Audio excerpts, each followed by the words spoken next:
വസന്ത മാഷ്, ജയശീലൻ മാഷ്, ലാവണി, പ്രിയപ്പെട്ട സുഹൃത്തുക്കളെ, കുഞ്ഞിനി കവിതകളെ കുറിച്ച് നന്നായി പറഞ്ഞു കഴിഞ്ഞിട്ടുണ്ട്. പറയേണ്ടത് കുഞ്ഞിനി മാഷെ കുറിച്ച് അയാൾക്ക് പേടിയുണ്ട്. കാരണം ഒരു വാക്കല്ല, ഒരു അക്ഷരം കൂടുതലായാൽ മാഷ് ഇഷ്ടപ്പെടില്ല. എത്ര തിരുത്തി കൊണ്ടുകൊടുത്താലും വീണ്ടും അതിൽ ഒന്നുകൂടി തിരുത്തുക എന്നാണ് മാഷ് പറഞ്ഞ സാധനം. പണ്ട് കോഴിക്കോട് ഞാൻ ഞായറാഴ്ചകളിൽ ആശ്രമത്തിൽ ചെല്ലുമ്പോൾ സ്ഥിരമായിട്ട് അവിടെ ഉണ്ടാവുന്ന ഒരാള് NM നമ്പൂതിരി. അദ്ദേഹം വന്ന് ലെക്ചറാണ്. അദ്ദേഹം വന്ന് ജാതക കഥകൾ എഴുതുന്ന കാലവും മാതൃഭൂമി ബാലമുക്തി. അപ്പൊ അത് എത്രയോ തവണ തിരുത്തിയിട്ടുള്ള ലേഖനമാണ്. ഒന്നുകൂടി അവിടെ തിരുത്തുക.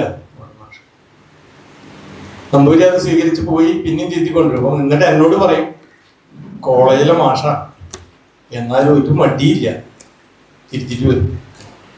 അങ്ങനെയാണ് കുഞ്ഞിനി മാഷ് ഞങ്ങളെയൊക്കെ തിരുത്തിയിട്ടുള്ളത്. TV കൊച്ചുബാവയുടെ കൂടെയായിരുന്നു ഞാൻ ഗൾഫിൽ താമസിച്ചത്. കത്തെഴുതുന്നതിലാണ് കുഞ്ഞിനി മാഷ ഞാൻ പ്രത്യേകം ശ്രദ്ധിച്ചിട്ടുള്ളത്. മാഷയുടെ ഈ അപൂർവതകൾ പലതോടെ പറഞ്ഞ കൂടുതൽ മാഷയുടെ കത്തുകളിൽ കുഞ്ഞുണ്ണി സ്പർശമുണ്ട്. അതിനൊരു മടിയും മാഷ് ഇല്ല. ഞങ്ങളൊക്കെ ഗൾഫിലായതിനു ശേഷവും മാഷ് ഈ സ്റ്റാമ്പും കവറൊക്കെ സംഘടിപ്പിച്ച് കത്തയക്കുകയും പിന്നെ ഞങ്ങൾക്ക് ഒരു ഭാഗത്ത് ഒന്നിച്ച് താമസിക്കാൻ തുടങ്ങിയ കാലത്ത് കൊച്ചുബാവയ്ക്കുള്ള കത്ത് എന്റെ കൂടിയോ അല്ല എന്റെ കത്ത് കൊച്ചുബാവയുടെ കവറിലൊക്കെ ഇട്ട് അയക്കും. എന്നാൽ കത്തുകൾക്കൊരു മടിയില്ല. അത് മാഷ് ഒരു കവിത എഴുതുന്നത് പോലെ തന്നെ അത് കണ്ടിരുന്നു തോന്നുന്നു. അതുപോലെ തന്നെ പോസ്റ്റ്മാൻ ഒരു ദിവസം വന്നില്ലെങ്കിലുള്ള അസ്വസ്ഥത, എന്നെ എല്ലാവരും മറന്നോ എന്നൊരു തോന്നൽ മാഷ്ക്ക് ഉണ്ടെന്ന് മാഷ് പറഞ്ഞത്. തപാൽ ഓഫീസുമായിട്ട് വലിയൊരു ബന്ധമായിരുന്നു മാഷിന്റെ. അപ്പൊ ആ കാലത്ത് കൊച്ചുബാവ വേവലാതിക്കളി എന്നൊരു ചെറുകഥ എഴുതി. മാതൃഭൂമി വാരികയിലൊക്കെ വന്നു. വൃദ്ധന്മാരുടെ വിഷയം. വൃദ്ധനാണ്, ഒരു വൃദ്ധൻ പക്ഷപാതം വന്നിട്ട് എടുപ്പിലായുള്ള ആള്, എഴുന്നേൽക്കാനൊന്നും വയ്യാത്ത ഒരാൾ ഒരു ദിവസം പെട്ടെന്ന് അപ്രത്യക്ഷനാവുന്നു. അങ്ങനെ തെരഞ്ഞ ആളുകൾ എവിടെ പോകും, ഇവിടുന്ന് വീട് വിട്ടു പോകാൻ പോലും പറ്റാത്ത ഒരാളെ എവിടെ പോയെന്നൊരു പിടിയില്ല. കുറെ കഴിഞ്ഞിട്ട് അദ്ദേഹം ഒരു ഓട്ടോറിക്ഷയിൽ ഒരു സ്കൂളിലത്തെ അവരുടെ ഒരു കുട്ടിയെയും കൊണ്ടുവന്നിരിക്കുകയാണ്. ഈ കുട്ടി വരാൻ കുറച്ച് വൈകിയിരുന്നു ഇവിടെ. അങ്ങനെ അദ്ദേഹം എഴുന്നേറ്റ് പോയിട്ടുള്ളതാണ്. കിടക്കുന്ന എഴുന്നേൽക്കാനൊന്നും പറ്റാത്ത ഒരാളാണ്. കൊച്ചുബാവയാണല്ലോ എഴുതുന്നത്. അപ്പൊ കൊച്ചുബാവ അത് എഴുതുന്ന രീതി നമുക്കറിയാലോ. വളരെ വേറൊരു വിഷനിലാണ് കൊച്ചുബാവ അവതരിപ്പിക്കുന്നത്. ഈ കഥ വായിച്ചിട്ട് കുഞ്ഞിനി മാഷ് എഴുതിയിരുന്നു. അത് എന്റെ കവറിലാണ് വന്നത്. അതുകൊണ്ട് ഞാനാണ് അത് ആദ്യം വായിച്ചത്. മോനെ, ഈ കഥ എനിക്ക് വളരെ ഇഷ്ടപ്പെട്ടു. നീ ഇതൊരു നോവലായി വികസിപ്പിക്കാൻ നോക്കണം. അങ്ങനെയാണ് കൊച്ചുബാവ പിന്നീട് വൃദ്ധസദനം തുടങ്ങുന്നത്. അപ്പൊ കൊച്ചുബാവയ്ക്ക് ഒരു വാശിയുണ്ട്. ഏത് വിഷയവും എയ്ഡ്സൊക്കെ അതിന്റെ വ്യാപനം തുടങ്ങുന്നതിന് മുൻപ് തന്നെ കൊച്ചുബാവ കാളാന്നുള്ള കഥ എഴുതി. അതിമനോഹരമായ കഥ, ആ വിഷയത്തിൽ ഏറ്റവും മികച്ച കഥ. അപ്പൊ കൊച്ചുബാവയ്ക്ക് അങ്ങനെ ഒരു വാശിയുണ്ട്. ഒരു വിഷയം വൃദ്ധസദനം ഇവിടെ നമ്മൾ പറഞ്ഞു തുടങ്ങിയിട്ടുള്ളൂ. അത് മാഷയുടെ ഒരു പ്രേരണയും കൂടി ആയപ്പോൾ പെട്ടെന്ന് തുടങ്ങിയത് തന്നെയല്ല, അത് വേറൊരു രീതിയിലാണ് കൊച്ചുബാവ എഴുതുന്നത്. അറിയാലോ, അതിലത്തെ ഒരു ബ്ലാക്ക് സറ്റയറൊക്കെ കൊണ്ടുവന്നിട്ടാണ് അത് എഴുതുന്നത്. അത് മാഷ് വളരെ ഇഷ്ടമായി. 2 ആഴ്ച കൂടുമ്പോൾ കത്ത് വരുമായിരുന്നു മാഷിന്റെ. ഓരോ അധ്യായവും വായിച്ചതിനെ കുറിച്ച് പറഞ്ഞുകൊണ്ടാണ് വരിക. അത്ര അങ്ങനെയാണ് മാഷിന്റെ ഒരു പാരസ്പര്യം, അങ്ങനെയാണ് നിലനിർത്തിയിരുന്നത് ഞങ്ങളൊക്കെ. കൊച്ചുബാവയ്ക്ക് എഴുതാൻ പറ്റാതെ പോയ ഒരൊറ്റ കഥയെ ഉണ്ടായിരുന്നുള്ളൂ. അത് ആഗ്രഹിച്ചിട്ട് എഴുതാൻ പറ്റാതെ പോയത്. അത് 4-ാം ലോകം NS മാധവൻ എഴുതിയവർ കൂടിയിട്ടാണ്. സോവിയറ്റ് യൂണിയന്റെ തകർച്ച. അത് എഴുതണമെന്ന് വലിയ ആഗ്രഹമായിരുന്നു കൊച്ചുബാവയ്ക്ക്. പക്ഷെ അതിനുള്ള അനുഭവജ്ഞാനം കൊച്ചുബാവയ്ക്കില്ല. വായനാനുഭവം ഉള്ളൂ. ഗൾഫിൽ താമസിക്കുന്നുണ്ട്. ഗൾഫ് ലോകത്തിന്റെ ഒരു പരിച്ഛേദമാണ്. കൈക്കുമ്പിളിൽ എന്ന പോലെ ആചമിക്കാൻ പറ്റും ലോകത്തിന്. പക്ഷെ കൊച്ചുബാവ ഒന്ന് കുടുങ്ങിപ്പോയിരുന്നു ജ്യേഷ്ഠന്റെ ഒരു സ്ഥാപനത്തിൽ. പുറത്ത് യാത്ര ചെയ്യാൻ പറ്റില്ല, മരുഭൂമി പോലും കാണാൻ പറ്റിയിരുന്നില്ല. അപ്പൊ അതില് NS മാധവനുള്ള പോലുള്ള അനുഭവങ്ങളൊന്നും ഇല്ലാത്തതുകൊണ്ട് മാധവൻ ഈ കഥ എഴുതി എന്ന് പറഞ്ഞപ്പോ കൊച്ചുബാവ അവിടെ വെച്ച് അവസാനിപ്പിച്ചു. ഇനി ഞാൻ ആ വിഷയം കൈകാര്യം ചെയ്യില്ല. അപ്പൊ പറഞ്ഞത് കൊച്ചുബാവ കുഞ്ഞിനി മാഷ് ഞങ്ങളുമായിട്ട് ബന്ധം കോഴിക്കോട് വെച്ചിട്ടാണ് ഞാൻ മാഷെ കാണുന്നത്. ഞാൻ മാഷെ കാണുന്നത് ബാലാമണിയമ്മയ്ക്ക് കോഴിക്കോട് ഇമ്പീരിയൽ ഹോട്ടലിൽ വെച്ചിട്ട് ഒരു പൗര സ്വീകരണം കൊടുക്കുകയാണ്. വലിയ സദസ്, മഹാകവികളൊക്കെ ഉണ്ട്. മലയാളി കവിതയുടെ വിമർശകർ പോലും വളരെ പുകഴ്ത്തിയിട്ടൊക്കെ സംസാരിച്ചു കഴിഞ്ഞു. ഒടുവിൽ കുഞ്ഞിനി മാഷ് ഒഴിവായി. കുഞ്ഞിനി മാഷ് 1-2 വാക്കില് ബാലാമണിയമ്മയെ സന്തോഷിപ്പിച്ച് സംസാരിച്ചതിന് ശേഷം എനിക്ക് പൊക്കം കുറവാണ്, എന്നെ പൊക്കാതിരിക്കുവിൻ, എനിക്ക് കുറവാണ്, എന്നെ താങ്ങാതിരിക്കുവിൻ എന്ന കവിത ചൊല്ലാണ് ചെയ്തത്. ഇതോട് കൂടിയിട്ട് സദസ്സ് മുഴുവൻ കുഞ്ഞിനുമാഷ കൂടിയായി. ബാലാമണിയമ്മയ്ക്കും ചിരിക്കാതിരിക്കാൻ പറ്റിയില്ല. അന്നാണ് ഞാൻ കുഞ്ഞിനുമാഷ കാണുന്നത്. പിന്നീടാണ് ഞങ്ങൾ നാട്ടുകാരാണെങ്കിലും കൂടി ഇരിക്കുന്ന മാഷക്കായിട്ടുള്ള അടുപ്പുണ്ടാവുന്നത്. ഒരു ദിവസം ആശ്രമത്തിൽ ചെല്ലുമ്പോൾ ഒരാള് പുറം തിരിഞ്ഞിരിക്കുന്നുണ്ട് മാഷ് അഭിപ്രായമായിട്ട്. കത്തിക്കതർ വസ്ത്രമൊക്കെ ധരിച്ചു, കുറച്ച് ഉയരമുള്ള ആളാന്ന് മനസ്സിലായി. ഉള്ളിൽ ചെന്നപ്പോഴാണ് അത് OV വിജയനാണെന്ന് ഞാൻ മനസ്സിലാവുന്നു. വിജയൻ എന്നെ പരിചയപ്പെടുത്തി, എന്റെ നാട്ടുകാരനാണ് എന്ന് പറഞ്ഞ് പരിചയപ്പെടുത്തി. OV വിജയൻ അവിടെ അരങ്ങിൽ ശ്രീധരനെ കാണാൻ വന്നതായിരുന്നു. അപ്പൊ മാഷ് ആവശ്യപ്പെട്ടിട്ടുണ്ടായിരുന്നു, കോഴിക്കോട് വരികയാണെങ്കിൽ എന്നെ ഒന്ന് അറിയിക്കണം, എനിക്കൊന്ന് വന്ന് കാണാൻ വേണ്ടിയിട്ടാണെന്ന് പറഞ്ഞത്. അപ്പൊ വിജയൻ അത് അറിയിക്കാതെ നേരിട്ട് വരികയാണില്ല. അപ്പൊ മാഷോട് ചിത്രം വരച്ചോണ്ടിരിക്കുമ്പോഴാണ് വിജയൻ വന്നത്. മാഷക്കാലത്ത് ചിത്രം വരയിൽ വലിയ കമ്പണ്ടായിരുന്നു. പെയിന്റിങ്ങുകളൊക്കെ ചെയ്യും. ഈ കാർഡ്, പോസ്റ്റ് കാർഡിൽ മാത്രമല്ല, മാഷ് പെയിന്റിങ്ങുകളുണ്ട്. എന്നിട്ടാണ് എൻ്റെ കയ്യിലുണ്ട്. അപ്പൊ ഒരു ചിത്രം വരച്ചു വെച്ചിട്ടുണ്ട് അവിടെ. ആ മാഷ് വരയ്ക്കുകയും ചെയ്യുമോ വിജയൻ? എന്നിട്ട് മാഷ് അവിടുത്തെ അപ്പൊ തന്നെ വിജയൻ ഒരു കട്ടി കടലാസ് എടുത്തിട്ട് മുമ്പത്തെ ആ കറുത്ത ബ്ലാക്ക് ഷെയ്ഡെല്ലാം പേന കൊണ്ട് ഒരു ചിത്രം വരച്ചു അവിടെ ഇരുന്നിട്ട്. കുഞ്ഞുണ്ണി മാഷ് ഒരു പീലി തിരുമുടിയൊക്കെ ചൂടിയിട്ട് ഒരു തേര് വലിച്ചു കൊണ്ടുപോകും. തേര് നയിക്കണം. അതിലിരിക്കുന്നതൊക്കെ മഹാകവികളാണ്. കുഞ്ഞുണ്ണി കണ്ണ എന്ന് പറഞ്ഞിട്ട് സംബോധനയിൽ കൊടുത്തിട്ടുണ്ടായിരുന്നു. ആ ചിത്രം മറ്റ് ഈ കത്തുകളൊക്കെ വരുമ്പോൾ ഞങ്ങൾക്കൊക്കെ കിട്ടിയ കത്തുകൾ എന്ന് പറയുന്നത് എഴുതാത്തൊരു പുറം ആ കത്തിലുണ്ടെന്ന് വെച്ചാൽ തീർച്ചയായിട്ടും അതിന്റെ പുറത്താവും ഞങ്ങൾക്ക് കത്ത് എഴുതാം. അപ്പോ KC നാരായണന്റെ, അയ്യപ്പന്റെ ഒക്കെ കത്തുകൾ ഞങ്ങളുടെ കയ്യിലുണ്ട്. അത് കുഞ്ഞിന് മാഷ് വന്ന കത്താണ്, അതിന്റെ പുറത്താണ് മാഷ് ഞങ്ങൾക്ക് കത്ത് എഴുതിയത്. പക്ഷെ ഈ കത്ത് ഞാൻ കിട്ടുമെന്ന് ചോദിച്ചു, OV വിജയന്റെ കിട്ടിയില്ല. അതൊരു ചെറിയ കട്ടി കടലാസിലായിരുന്നു. അതാണ് എൻ്റെ ഒരു ഓർമ്മ, കോഴിക്കോട്ട് വെച്ചിട്ടുള്ള ഒരു ഓർമ്മ. പിന്നെ ഞാനൊക്കെ ഗൾഫിലൊക്കെ പോയി പിന്നീട് കത്തുകളിലൂടെയാണ് സൗഹൃദം. T. പത്മനാഭൻ ഒരു തവണത്തെ കാരൂർ പ്രഭാഷണം നടത്തി എല്ലാവരും ഓർക്കുന്നുണ്ടോ? വളരെ വിവാദമായ ഒരു പ്രസംഗം. അതിൽ ആക്രമിക്കപ്പെട്ട പ്രധാനമായിട്ട് കുഞ്ഞുണ്ണി മാഷാണ്. ഈ കുട്ടികളെ വഴിതെറ്റിക്കുന്നത് കുഞ്ഞുണ്ണിയാണെന്ന് പറഞ്ഞിട്ടാണ്. അപ്പൊ അതിനെ അനുകൂലിച്ചും പ്രതികൂലിച്ചും ഒക്കെ ആളുകൾ എഴുതുകയുണ്ടായി. അതിലൊരാള് DV വിനയേന്ദ്രനാണോ അറിയാം, എന്റെ ഓർമ്മയിൽ അങ്ങനെ നിൽക്കുന്നു. ആട്ടിൻകാട്ടത്തിനോടാണ് ഈ കവിതയെ താരതമ്യപ്പെടുത്തി. കുഞ്ഞുണ്ണിമാർക്ക് വളരെ ഇഷ്ടമായിരുന്നു. വളരെ സന്തോഷത്തോടുകൂടി മാഷ് സ്വീകരിച്ചത്. അതെങ്ങനെയാന്ന് വെച്ചാൽ മാഷ് പറയണെന്ന് വെച്ചാൽ ഇത് ദഹിക്കാതെ പുറന്തള്ളുന്ന ആനപ്പിണ്ടത്തോട്ടല്ലല്ലോ ഇതിനെ ഉപമിച്ചത്. എല്ലാം പോലെ അരഞ്ഞ് പച്ചനം നടന്നതിന് ശേഷം ഉണ്ടാവുന്ന ഗുളികപ്രായത്തിലുള്ള ആ കാഷ്ടത്തിനോടാണല്ലോ. എനിക്ക് വലിയ സന്തോഷമായി എന്നാണ് മാഷ് എന്നോട് പ്രതികരിച്ചത്. ഇതിൽ നിന്നൊരു കാര്യം നമുക്ക് ഓർക്കാവുന്നതാണ്. കുഞ്ഞുണ്ണി മാഷ് പലരെ കുറിച്ച് കവിതകൾ എഴുതിയിട്ടുണ്ട്, കവികളെ കുറിച്ചൊക്കെ എഴുതിയിട്ടുണ്ട്. അതിൽ ഒരു കവിത ഉണ്ണായിവാര്യനെ കുറിച്ചാണ്. ആ കവിത എങ്ങനെയാണ്? ഉണ്ണായി വാരിയരുണ്ടായി, ഉണ്ടായതേതോ വാരിയത്തോ, അകത്തോട്ടു വാരിയത്താകാം, അതല്ലെന്നാൽ പുറത്തോട്ടു വാരിയത്താകാം, അതല്ലെന്നാൽ മറ്റേതോ വാരിയത്താകാം. ഏതു വാരിയത്തായാലും ആ വാരിയകത്തൂട്ടിയേറെ, അതാട്ടിയിരുന്നിതൊട്ടേറെ, അതാടി നടന്നിതൊട്ടേറെ, എന്നിട്ടും ആ വാര ഒന്നേ പുറത്തൂട്ടിയുള്ളൂ. ഓരേ നളഭാഗക്കാരനെ വാരിയും കോരിയും കൂട്ടുവാനാമോ? ഇത് ഉണ്ണായിവാര്യനെ കുറിച്ച് എഴുതിയ മനോഹരമായ കവിതയാണ്.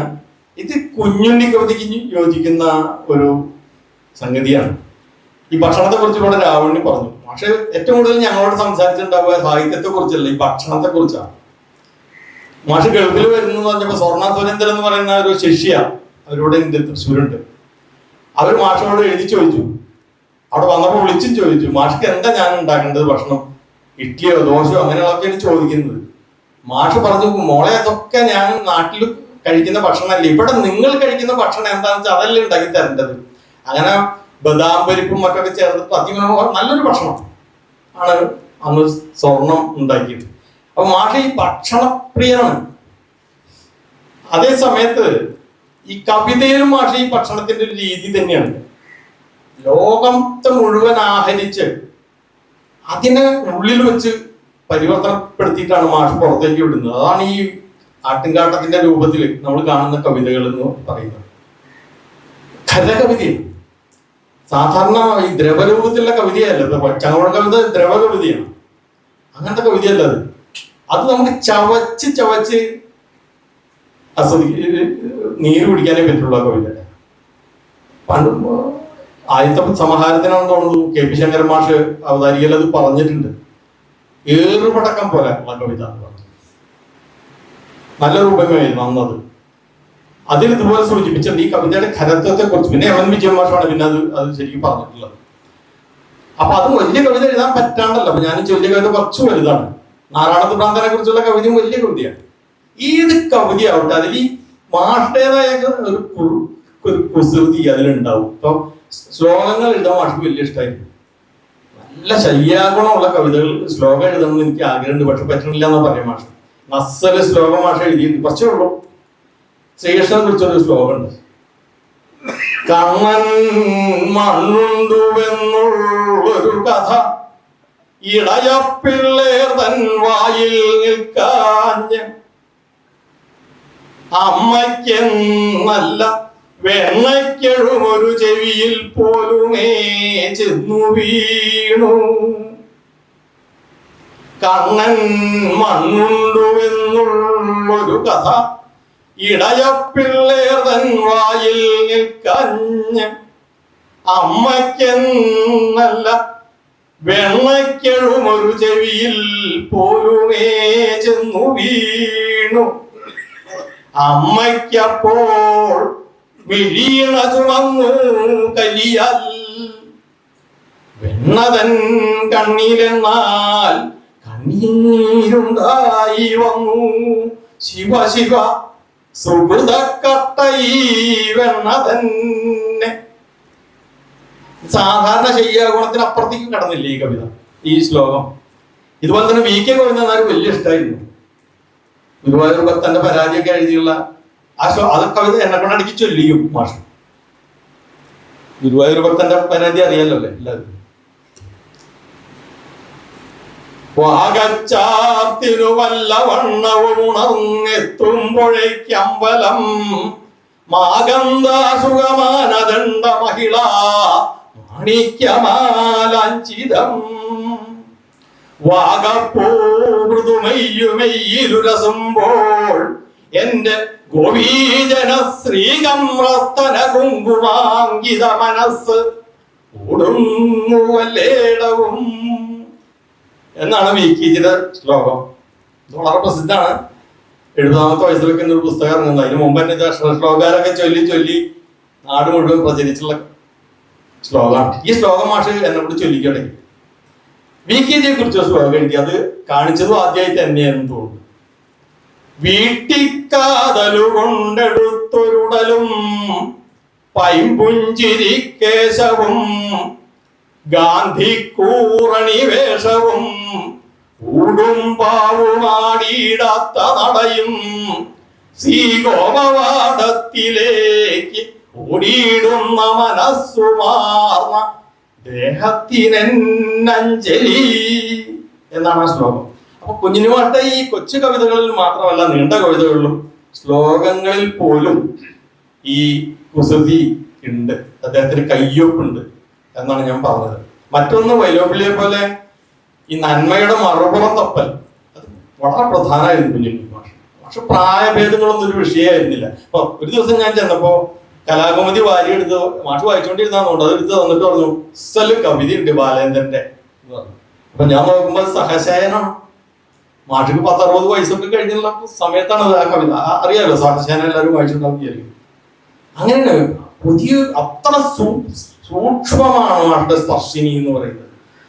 വൈവിധ്യങ്ങൾ പുണരുക എന്നുള്ളതാണ്.